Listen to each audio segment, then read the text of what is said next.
سبح اسم ربك الأعلى الذي خلق فسوى والذي قدر فهدى والذي أخرج المرعى فجعله غثاء أحوى হে রাসূল আপনি সেই মহান রবের তাসবিহ প্রকাশ করুন যিনি সর্বোচ্চ, যিনি সবার উপরে। আজকে আমরা যে আকাশের নিচে বসে আছি, যে সূর্যের নিচে বসে আছি, সূর্যের তাপ আছে না নাই? এই সময় সূর্যের তাপ একটু কম মনে হলো, 14 মাসে কম মনে হয় না, বেশি মনে হয়। এই যে প্রচন্ড সূর্যের তাপ, যে সূর্য আমরা দেখতে পাই, সেই সূর্য পৃথিবী থেকে কত দূরে চিন্তা করে দেখুন। আল্লাহ তাআলা এই দুনিয়াটা বানিয়ে দিয়েছেন আমার আপনার জন্য, আমার আপনার বসবাসের উপযোগী করার জন্য। জমিনটাকে বিছানা করে দিয়েছেন, আকাশটাকে সাফ করে দিয়েছেন। আল্লাহ রাব্বুল আলামিন ওই সূর্যটা দিয়েছেন তাপের জন্য, আলোর জন্য। সূর্য ছাড়া কোনো প্রাণী বাঁচবে নাকি? কোনো প্রাণী তো বাঁচবে না, কোনো গাছগাছালি হবে না, কোনো ফসলাদি হবে না। এই সূর্য আমরা আমাদের চোখে দেখতে পাচ্ছি প্লেটের মতো, জাস্ট এ প্লেট, ছোট্ট একটা জিনিস আমরা দেখতে পেতেছি, আকাশে প্রদীপ্ত সূর্য। কিন্তু এই সূর্যটা পৃথিবী থেকে এত বড়। এই পৃথিবীর এরিয়া হলো 50 কোটি 10 লক্ষ বর্গ মাইল। 50 কোটি 10 লক্ষ বর্গ মাইলের এই দুনিয়া, এই দুনিয়া 13 লক্ষ দুনিয়া যোগ করলে পরে যা হবে তার সমান হলো একটা সূর্য। জোরে বলুন সুবহানাল্লাহ। এরকম দুনিয়া কয়টা লাগবে সূর্যের সমান হওয়ার জন্য? 13 লক্ষ দুনিয়া লাগবে। 13 লক্ষ দুনিয়ার সমান হলো একটা সূর্য। তাহলে ওই সূর্যটা কত দূরে রাখার প্রয়োজন হয়েছে। এরপর আমাদের চোখে দেখতেছি আমরা একটা প্লেটের মতো। আবার সায়েন্স বলতেছে এই সূর্য যদি এই পৃথিবীর 1 ইঞ্চি কাছে চলে আসতো, পৃথিবীর মানুষ সব চলে পড়ে সারখার হয়ে যেত। আবার যদি সূর্য যদি পৃথিবী থেকে 1 ইঞ্চি দূরে থাকতো, পৃথিবীর মানুষ হিমশে তোলে মারা যেত। যেখানে যা সেট করা দরকার তাই করে দিয়েছেন। তাবারাকাল্লাযী জাআলা ফিস সামাই বুরুজান ওয়া জাআলা ফীহা সিরাজান ওয়া কমারান মুনীরা। অতি বরকতময় সেই মহান প্রভু যিনি আকাশে বহু গ্রহ রাজি সেট করেছেন, তাতে রেখে দিয়েছেন প্রদীপ্ত সূর্য, রাতের আলোকিত চাঁদ রেখে দিয়েছেন। এই সূর্য পৃথিবী থেকে কত বিশাল বড়, একটু চিন্তা করে দেখো। রাত যখন হয়ে যায় সূর্য আর দেখা যায় না, কিন্তু সূর্য না দেখা গেল তার আলো, তার কাজ, তার তাপ দেওয়া আছে না নাই? আমাদের দেশে সূর্য ডুবে যাচ্ছে, আমরা সূর্যরা দেখতে পাই না। অন্য দেশে সূর্য আবার দেখা যায়। 24 ঘন্টা চলতেছে সূর্যের সার্ভিস। কে দিচ্ছেন? আসতে বলবেন না, কে দিচ্ছেন? আল্লাহ দিচ্ছেন। রাতের বেলা যে আমরা চাঁদ দেখি, ওই চাঁদ আল্লাহ তাআলা বানিয়ে দিয়েছেন, ওই সূর্য আল্লাহ তাআলা বানিয়ে দিয়েছেন। চাঁদের পিছনে পিছনে আমরা কিছু মিটি মিটি করে জোনাকির মতো জ্বলা কিছু আমরা তারকা দেখতে পাই। ওই তারকাগুলো এই সূর্য, এই চাঁদের চেয়ে ছোট না বড়? দেখতে আমরা দেখতে কি ছোট, দেখতে যদিও ছোট। একটু চিন্তা করে দেখুন, দিনের বেলা কথা বলছি, একটু মনোযোগ দিয়ে শুনবেন। সবার ব্রেন তো এখন সতেজ আছে, বোঝার মতো সময় এখন। একটু কান লাগাবেন সবাই, যেহেতু সূর্যের তাপ আটকা রাখছে এই জন্য কথাগুলো মনে হয়ে গেছে। ওই সূর্যটা এত বড়, 13 লক্ষ দুনিয়াকে এক জায়গায় করলে একটা সমান সূর্যের সমান হবে। আবার যে তারকাগুলো আমরা দেখতে পাই, সেই তারকাগুলো এত বড়। ব্যাটেল জুইস নামে একটা তারকা আছে, সেই তারকাটা এত বড়। এই সূর্যের চাইতে একটা তারকাই বড় হলো 33 কোটি গুণ বড়। ছোট হয়ে গেছে মনে হয় নাকি? জোরে বলেন সুবহানাল্লাহ। কত কোটি বলেন তো? 33 কোটি গুণ বড়। কটা তারকা? আকাশে কি একটা তারকা আমরা দেখি নাকি? অসংখ্য তারকা, লক্ষ লক্ষ বললেও ভুল হয়ে যাবে, শুধু কোটি কোটি বললেও ভুল হবে। মহাশূন্য আল্লাহ তাআলা অসংখ্য গ্যালাক্সি রেখে দিয়েছেন। ওই গ্যালাক্সির ভিতরে আল্লাহ রাব্বুল আলামিন এক একটা গ্যালাক্সির মধ্যে 50 বিলিয়ন করে তারকা রেখে দিয়েছেন। 50 বিলিয়ন মানে হলো 1 বিলিয়ন সমান 100 কোটি। 1 বিলিয়ন সমান 100 কোটি। 50 বিলিয়ন করে একটা তারকা আল্লাহ তাআলা এক একটা গ্যালাক্সির মধ্যে তারকাগুলো রেখে দিয়েছেন। আমার ভাইরা, চাঁদের দেশে মানুষ সফর করেছে, মঙ্গল গ্রহে মানুষ সফর করেছে। এখন মানুষ যদি চিন্তা করে চাঁদ ঘুরলাম, মঙ্গল গ্রহ ঘুরলাম, একটু তারকার দেশে যাব বেড়াতে, এই পৃথিবীর সবচেয়ে নিকটবর্তী তারকা হলো প্রক্সিমা সেন্টারাই। অসংখ্য তারকা আল্লাহ তাআলা রেখেছেন, এর মধ্যে সবচেয়ে পৃথিবীর নিকটতম তারকা হলো প্রক্সিমা সেন্টারাই। এই প্রক্সিমা সেন্টারাই যদি কেউ যেতে চায়, এই প্রক্সিমা সেন্টারাই যদি কেউ সফর করতে চায়, বর্তমান দুনিয়ার সবচেয়ে দ্রুতগামী যানবাহন নভোযান হলো অ্যাপোলো 11, যার ঘন্টার গতি হলো 39,000 কিলোমিটার। মানুষ বানিয়েছে এটা, এই আমাদের মাথা দিয়ে বানানো অ্যাপোলো 11, যার ঘন্টার গতি হলো 39,000 কিলোমিটার। 1 ঘন্টায় 39,000 কিলোমিটার অতিক্রম করতে পারবে। এমন গতি সম্পন্ন যদি কেউ অ্যাপোলো 11 নামক যানবাহন চড়েও যদি কেউ ওই সবচেয়ে নিকটবর্তী তারকার দেশ প্রক্সিমা সেন্টারাই যদি কেউ যেতে চায়, তার সময় লেগে যাবে 1,15,000 বছর মাত্র। যাবেন কারা কারা? হাত তোলেন, বলেন সম্ভব? আমার কথা কি কষ্ট হচ্ছে আপনাদের? কথা বোঝা যায় তো? আপনাদের ভাষা তো অনেক সুন্দর। আমি আসলাম সিলেট অঞ্চলে, কিন্তু ভাষা দেখি ময়মনসিংহ। আলহামদুলিল্লাহ। ময়মনসিংহের ভাষার মধ্যে একটা সুন্দর মজা আছে, অনেক সুন্দর করে ময়মনসিংহের মানুষ কথা বলে, একটু টান মেরে একটা মজা দিয়ে কথা বলে। বলি আলহামদুলিল্লাহ, বোঝা যায় কথাগুলো অনেক সুন্দর মিষ্টি ভাষা। তাহলে ঘন্টার গতি হলো 39,000 কিলোমিটার। সেই বেগে পৃথিবীর সবচেয়ে যে তারকাটা সবচেয়ে কাছে, ওই তারকার দেশে যেতে সময় লাগতেছে হলো 1,15,000 বছর মাত্র। বলেন যাওয়া কি সম্ভব? বাঁচবো কয়দিন, চিন্তা করবো কোন দিন যাবো কোন দিন। আমি কি আকাশের কথা বললাম এতক্ষণ, না মহাশূন্যের কথা বললাম? আকাশ তো আরো দূরে, এ তো দূর দিগন্ত, এর কোনো সীমানাই নাই, আমরা খুঁজে পাবো না। আমাদের দৃষ্টিতে সীমানা আমরা খুঁজে পাবো না।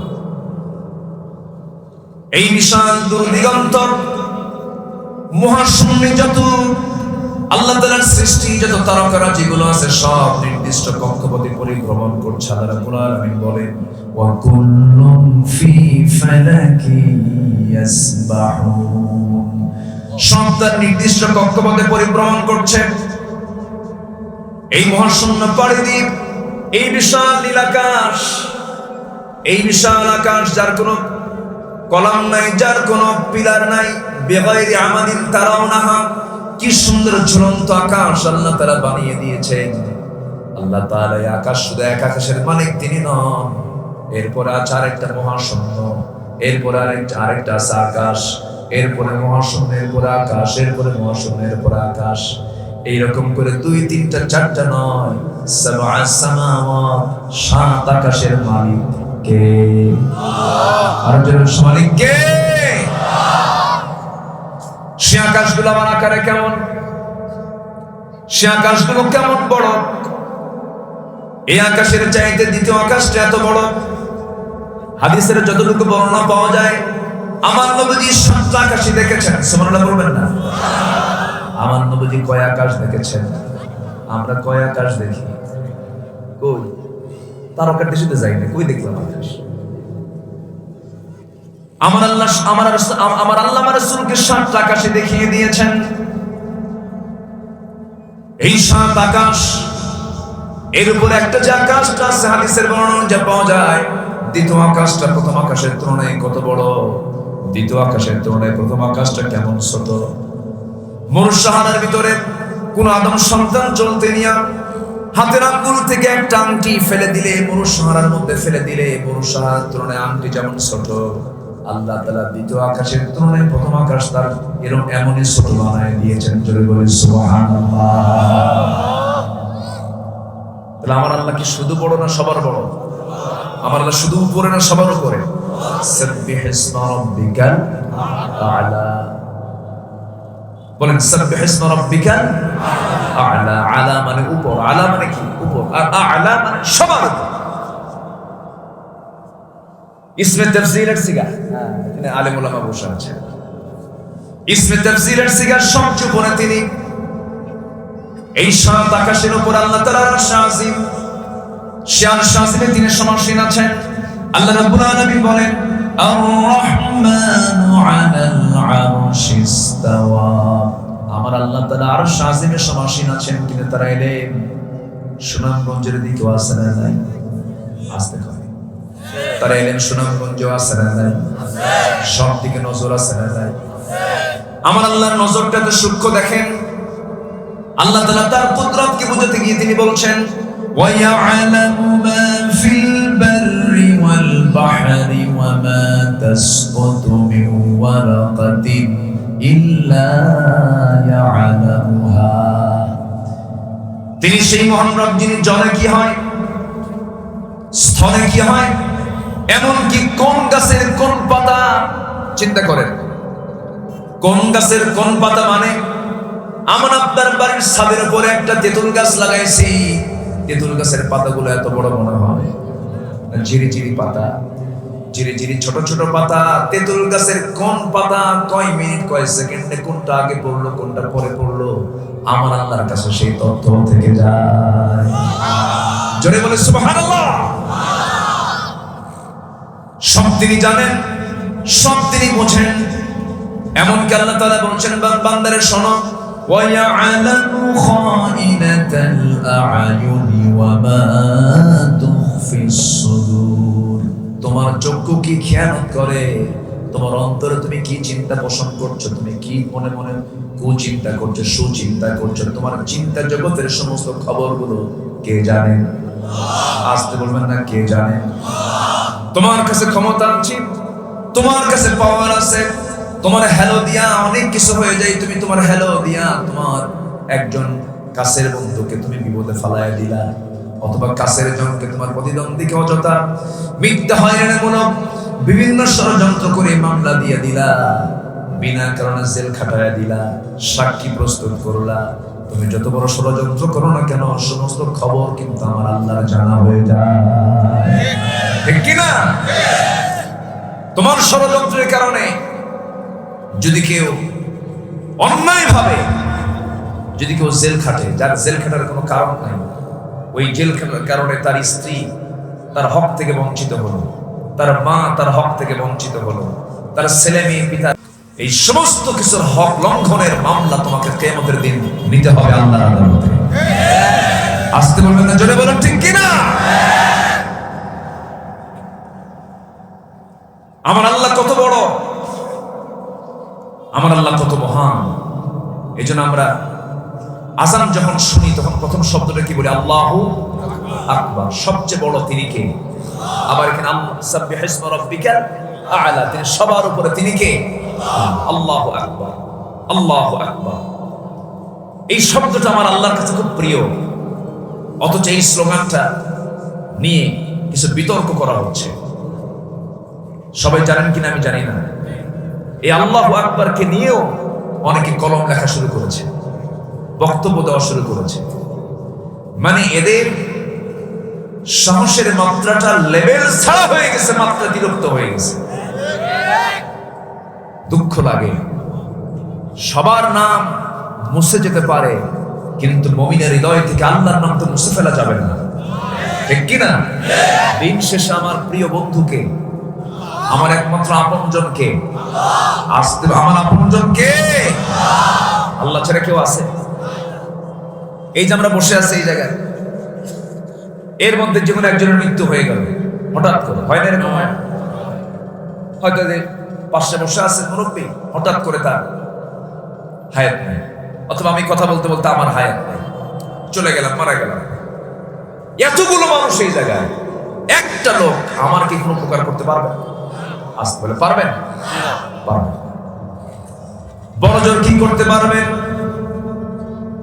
এই তাহেরপুরের এই মাদ্রাসার মাঠে কারো মৃত্যু হয়ে গেল, বড়জন আপনি কি করবেন?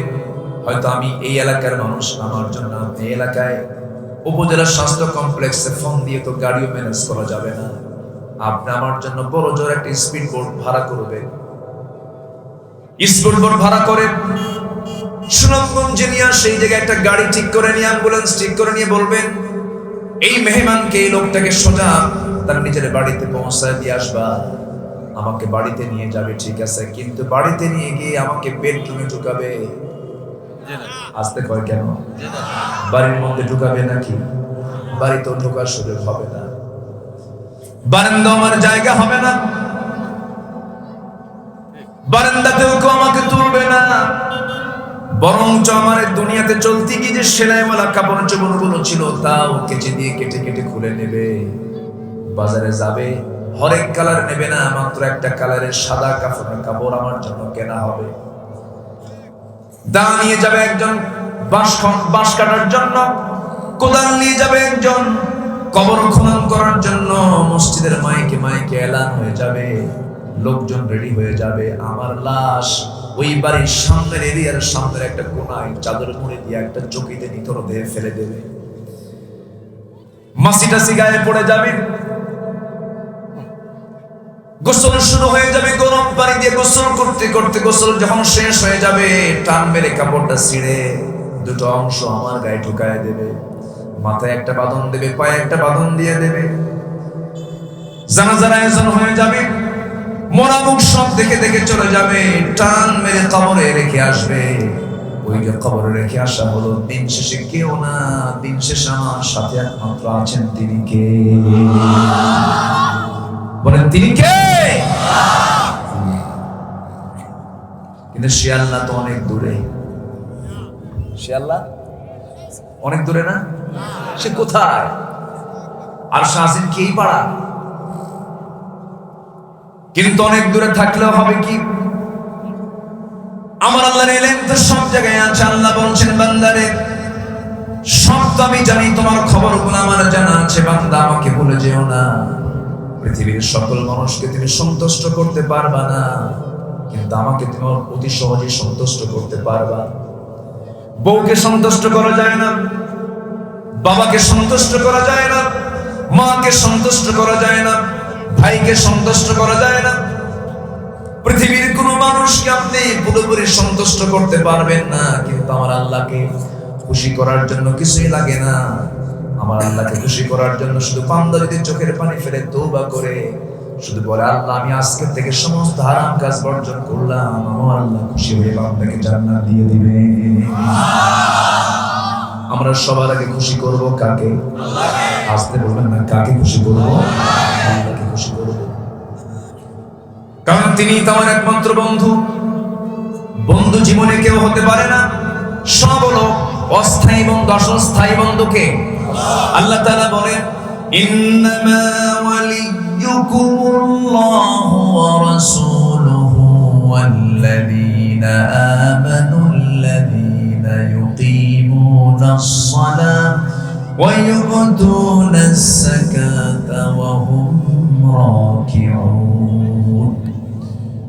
তোমাদের জীবনে, মুমিনদের জীবনে বন্ধু হবে তিনজন। এক নাম্বার হচ্ছে আল্লাহ তাআলা, নাম্বার 2 হচ্ছেন তার রাসূল, নাম্বার 3 হলো ঈমানদাররা। একমাত্র বন্ধু হবে। এই 3 বন্ধুত্ব টিকে থাকবে, বাকি কোনো বন্ধুত্ব টিকে থাকবে না। সব একদিন সব শেষ হয়ে যাবে, কেউ কারো কোনো উপকারে আসবে না। আল্লাহ তাআলা সেই জন্য বলছেন সূরা আলার প্রথমের দিকে বলছেন সাব্বিহিসমা রাব্বিকাল আ'লাল্লাযী খালাকা ফাসাওয়া والذي قدر فهدى والذي أخرج المرعى فجعله غثاء أحوى। ও বান্দা, হে আমার রাসূল, আপনি সেই মহান রবের নামে তাসবিহ প্রকাশ করুন যিনি সবার উপরে আছেন। সবার উপরে সে আল্লাহর আপনি তাসবিহ প্রকাশ করুন যিনি মানুষকে সৃষ্টি করেছেন এবং ব্যালেন্স করে দিয়েছেন। ফাসাওয়া, সমতা রক্ষা করে দিয়েছেন। সৃষ্টির মাঝে কোন প্রকার অসমতা রাখেন নাই। চোখ দুইটা দিয়েছেন, লেবেল করে দিয়েছেন। দুইটা হাত দিয়েছেন, লেবেল করে দিয়েছেন। 5টা নখ দিয়েছেন, সমান সমান করে দিয়েছেন। 2টা পা সমান সমান করে দিয়েছেন। 2টা কিডনি সমান সমান করে দিয়েছেন। আমার মাথা থেকে পা পর্যন্ত প্রত্যেকটা অঙ্গ প্রত্যঙ্গ দেখার জন্য, সমস্ত কিছু যত্নের জন্য একমাত্র আমার সব কিছু লক্ষ্য করেন তিনি কে? জোরে বলেন তিনি কে? চোখটা দিয়েছেন কে? চোখটা চালানো কে? আল্লাহ। চোখটা কি সুন্দর করে তিনি চালান। চোখটা আল্লাহ তাআলা পানির মধ্যে আমার চোখটা ভাসমান রেখে দিয়েছেন। পানির মধ্যে চোখ 2টা ভাসতেছে। প্রত্যেকটা চোখের পেছনে 20 লক্ষ পার্টস, 20 লক্ষ 40 লক্ষ পার্টস দিয়েছেন। চোখের পেছনে 1,70,000 করে নার্ভ দিয়েছেন, রগ দিয়েছেন। আল্লাহ বলছেন বান্দারে চোখ তো আমি চালাই, আমি সব যত্ন করে রেখেছি। ঘুম থেকে যখন সকালবেলা উঠি চোখের কোণে সাদা অংশ বের হয়, এটা হচ্ছে আল্লাহ তাআলার পক্ষ থেকে বান্দার জন্য মলমের ব্যবস্থা। চোখ যেন নষ্ট না হয়, এই চোখ আমি তোকে দিয়েছি। বান্দা আকাশটা দেখবি, জমিনটা দেখবি, আমার সৃষ্টিগুলো দেখবি, আমার কালাম কোরআনটা সুন্দর করে পড়বি, আমার জিকির করবি, চোখের হকটা আদায় হয়ে যাবে। তাহলে চোখটা দিয়েছেন কে? চোখ দিয়ে দেখে কে? চোখ দিয়ে আল্লাহ দেখেন। চোখ দেখি হুজুর চোখে কইছি না? তাহলে এই চোখ আল্লাহ চালান। যে আল্লাহ আমার চোখটা চালান, সে আল্লাহর কথাই তো আমাকে আপনাকে মানতে হবে। এই চোখ দিয়ে খারাপ কিছু দেখা যাবে না, কিন্তু এই চোখের গুনাহ আছে না নাই? আসতে বলেন না, চোখের গুনাহ আছে না নাই? চোখের গুনাহ আছে। চোখের গুনাহ করা যাবে না, কানের গুনাহ করা যাবে না,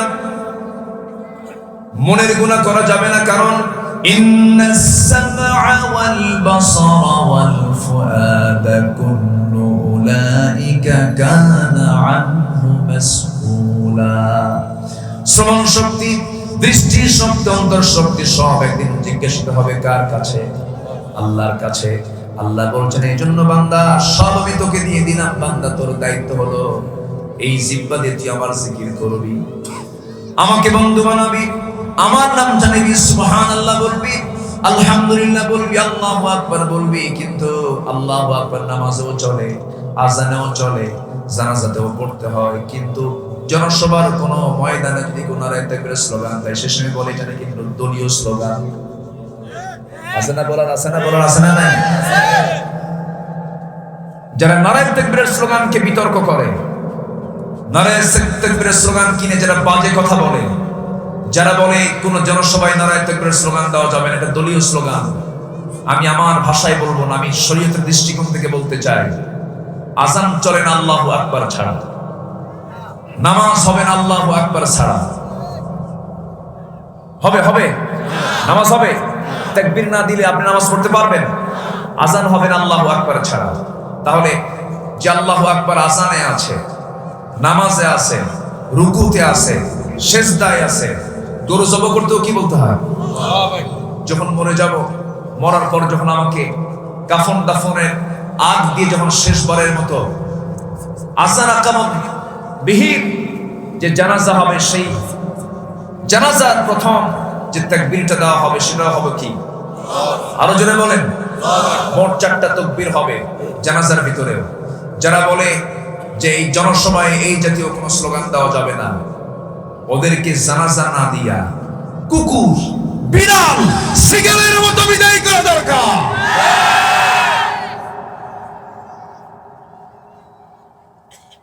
মুসলমান হয়ে আল্লাহর নাম নিতে তুমি লজ্জা পাও? যারা তাকবীরকে নিয়ে বিতর্কিত করে, তাদের চিন্তা বিতর্কিত, তাদের ঈমান বিতর্কিত, তাদের জন্ম পর্যন্ত বিতর্কিত। মুসলমান বাতিলদের মোকাবেলা করতে রাজি আছেন কারা কারা? হাত তুলে দেখা।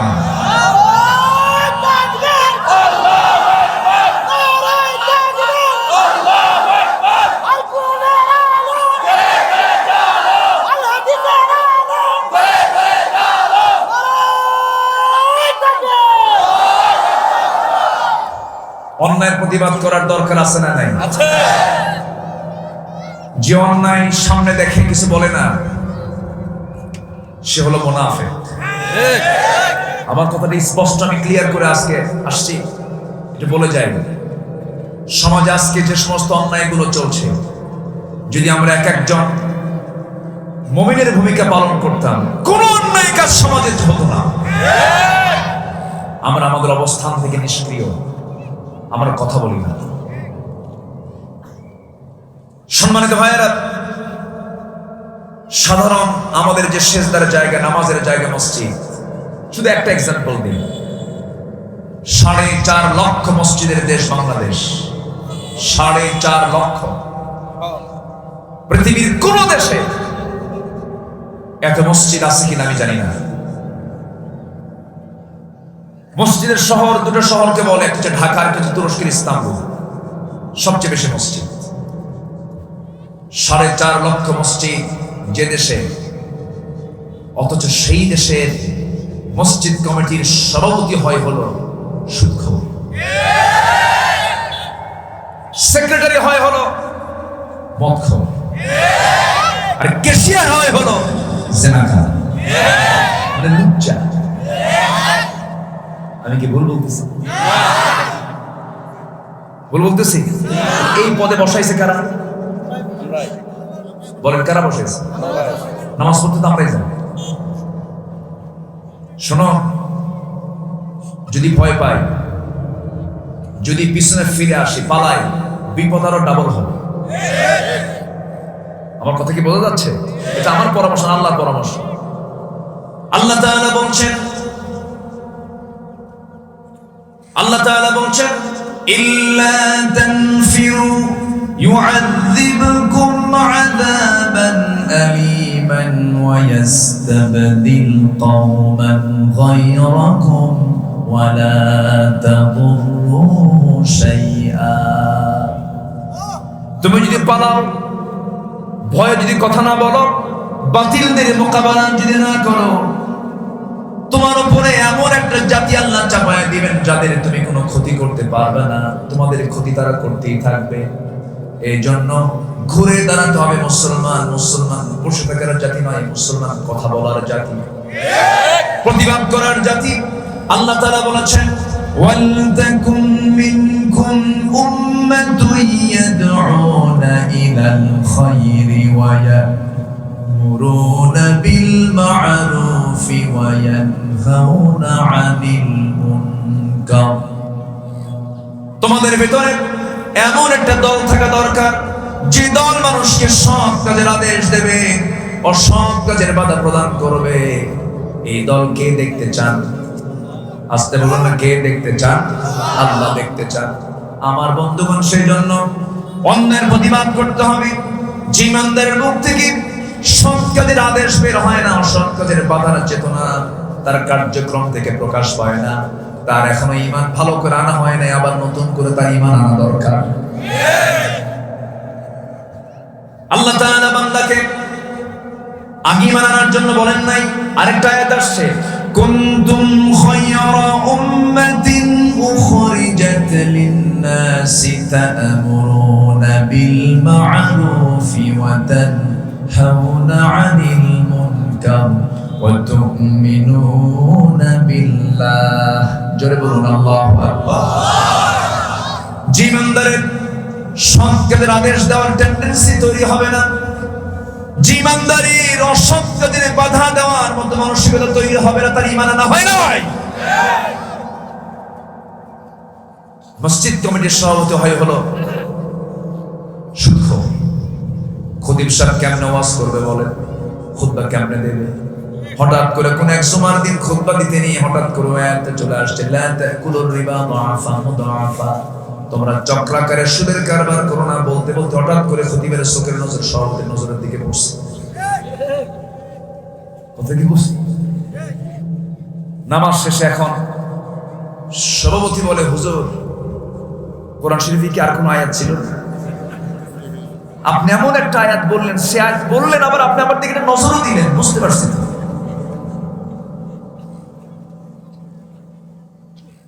সুদের ব্যাপারে ওয়াজ বন্ধ হয়ে গেল।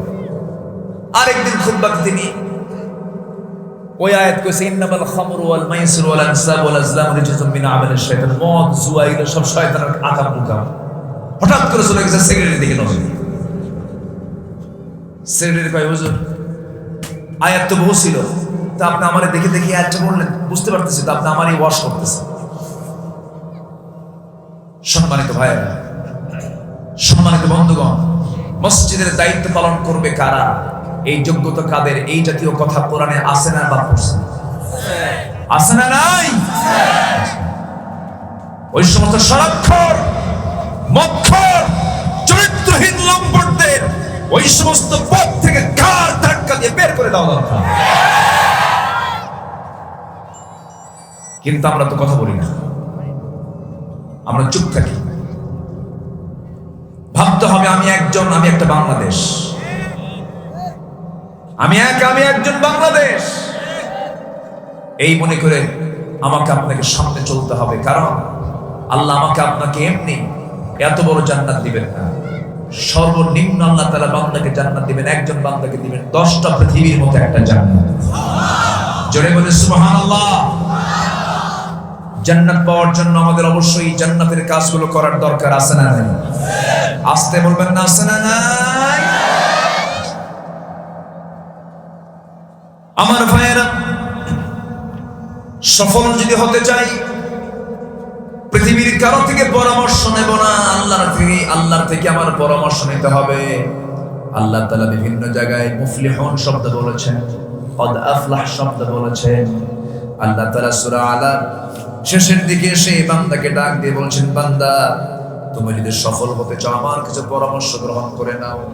আল্লাহ তাআলা সুন্দর করে বলছেন, قد أفلح من تزكى وذكر اسم ربه فصلى بل تؤثرون الحياة الدنيا والآخرة خير وأبقى جل الله أكبر।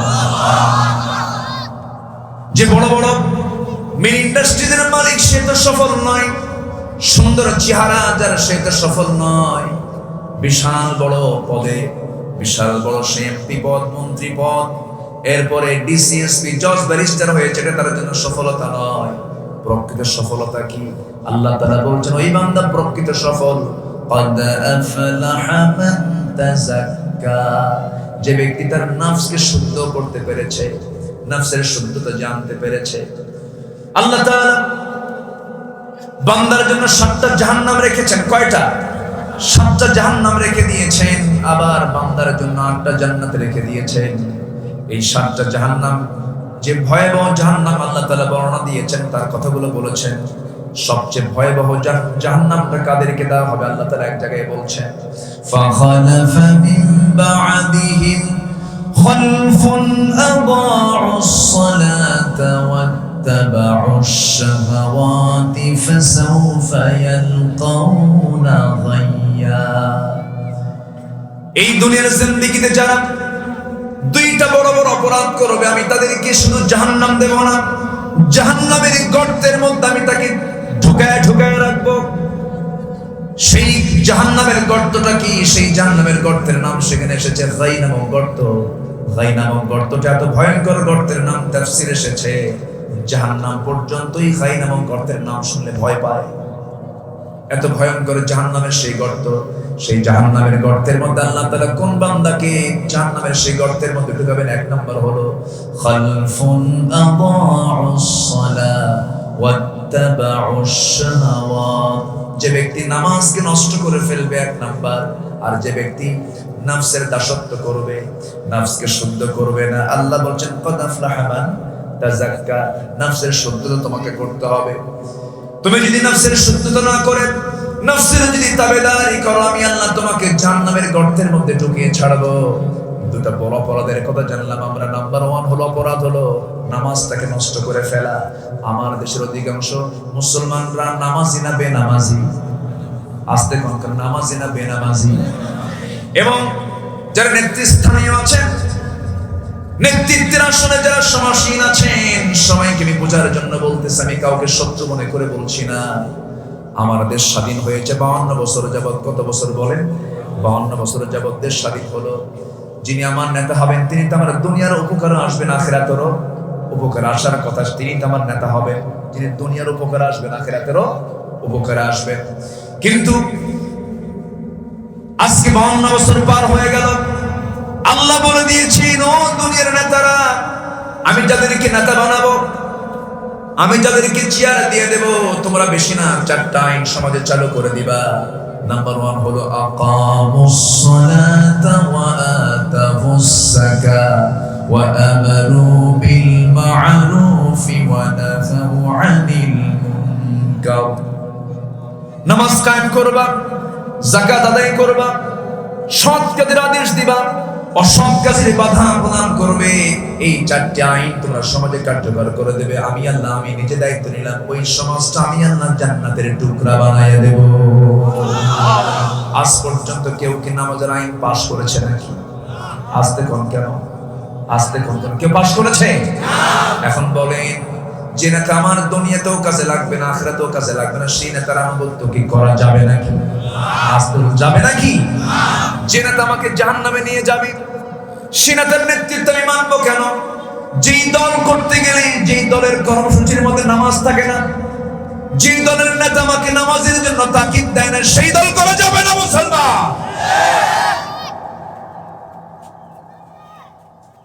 ইয়াওমা নাদউ কুল্লা উনাসিন বিইমামিহিম, হাসরের ময়দানে প্রত্যেক ব্যক্তিকে তার নেতা সহ ডাকা হবে। অতএব আমাদের এখানে সতর্ক থাকার দরকার আছে না নাই? সবাইকে 5 ওয়াক্ত নামাজ পড়বো নাকি? হাত তোলা দেখেন তো, দেখি দেখেন তো কারা কারা হাত তোলে না। 5 ওয়াক্ত নামাজ কারা কারা পড়বেন? জোরে বলি ইয়া আল্লাহ, আরো জোরে বলি ইয়া আল্লাহ। আমাদেরকে 5 ওয়াক্ত সালাত আদায় করা তৌফিক তুমি আল্লাহ দিয়ে দাও। জোরে বলি আমিন, আরো জোরে আমিন।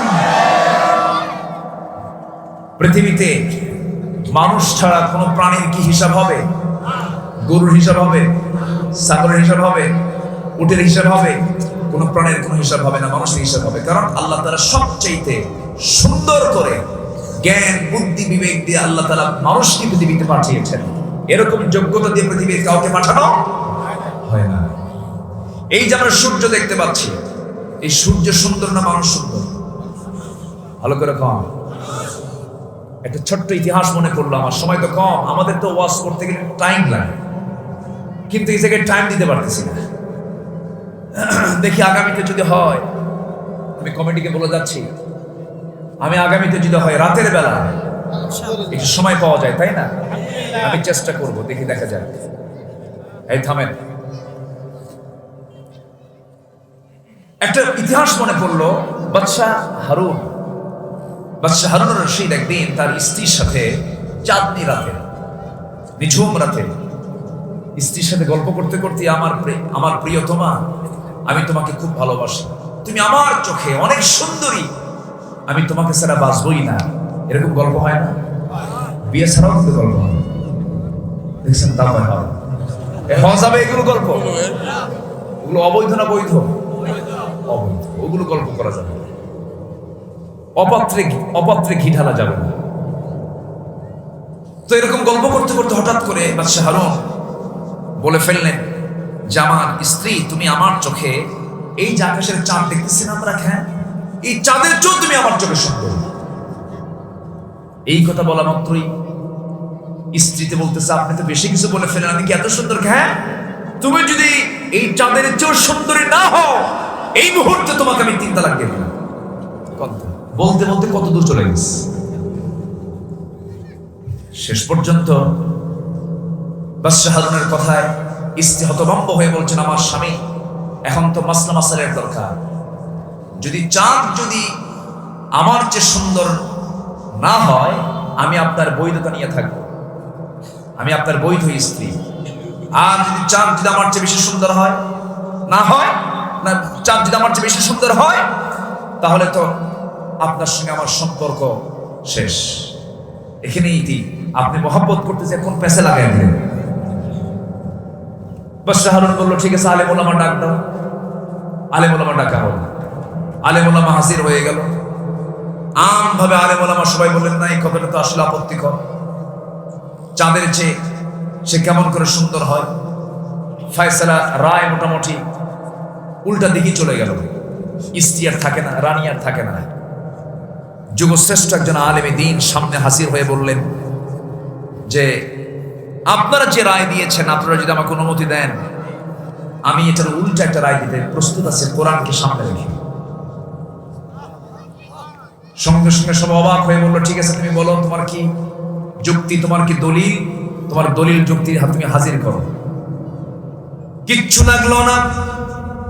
ওই সমস্ত আলেম ওলামাদের মুখেরও কথা, এটা মুখস্থ বাণী, মুখস্থ আয়াত সবার মুখের মুখে আছে, সবার জানা আছে, সবার মুখ থেকে বের হয়ে গেল। সঙ্গে সঙ্গে আলেম ওলামাও বের করে ফেললেন এবং যে আলেমটা এসেছিলেন সবার বিরুদ্ধে অবস্থান নিয়ে দাঁড়িয়ে গেছেন, তিনিও বলছেন, শোনো তোমরা সবাই বলো, ওয়াত্তিনি ওয়াজ্জাইতুন ওয়া তুরি সিনিনা ওয়া হাদাল বালাদিল আমিন লাকাদ খালাকনাল কমারা ফি আহসানি তাকওয়িম।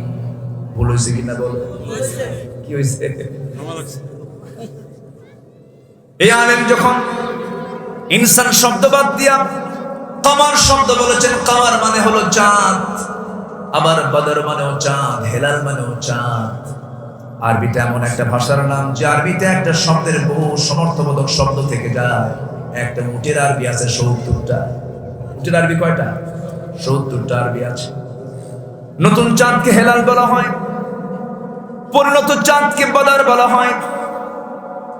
যখন তিনি বলেন লাকাদ খালাকনাল কামার ফি আহসানি তাকওয়িম, সমস্ত আলেমরা বলছে তুমি তো ভুল বলে ফেললে। এবার তিনি বলছেন ভুলটাই উত্তর দিয়ে দিলাম, এখন তোমরা ঠিক করে নাও কোনটা উত্তর।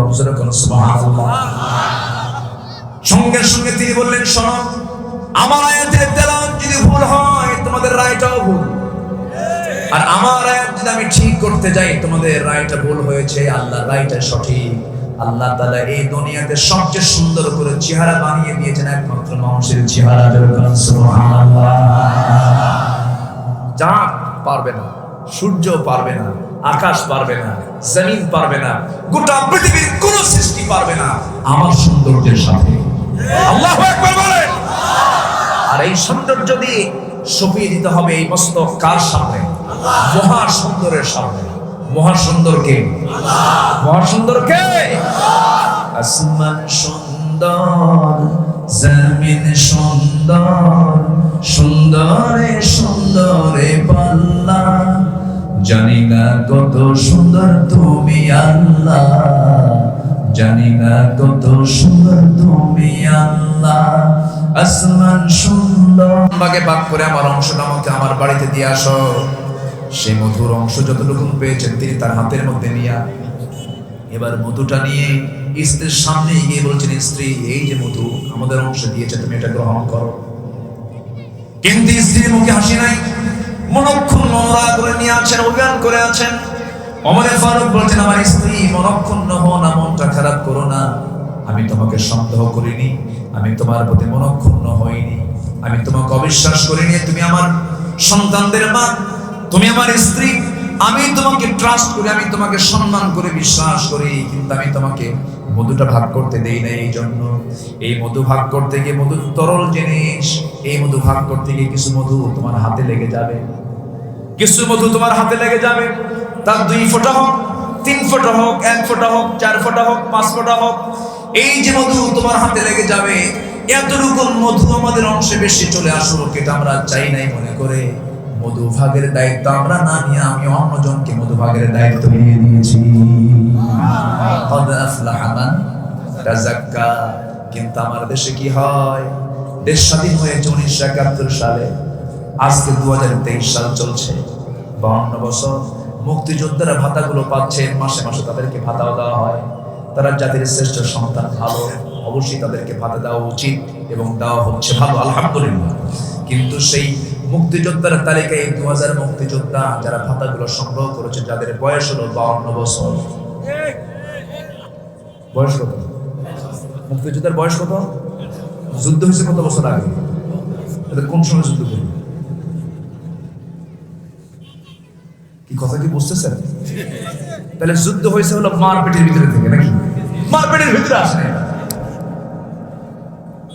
শুধু চুরি নয়, এখন চলছে শুধু পুকুর চুরি নয়, সাগর চুরি। ঠিক কিনা? সাগর চুরি। আমার দেশে নাই কি? সবই তো ছিল, কিন্তু বঙ্গবন্ধুর সেই কথাটা মনে পড়ে আমার। তিনি একটা ভাষণে বলেছিলেন, মানুষ দেশ স্বাধীন করে পায় তেলের খনি, গ্যাসের খনি, স্বর্ণের খনি, আর আমি পাইছি চোরের খনি।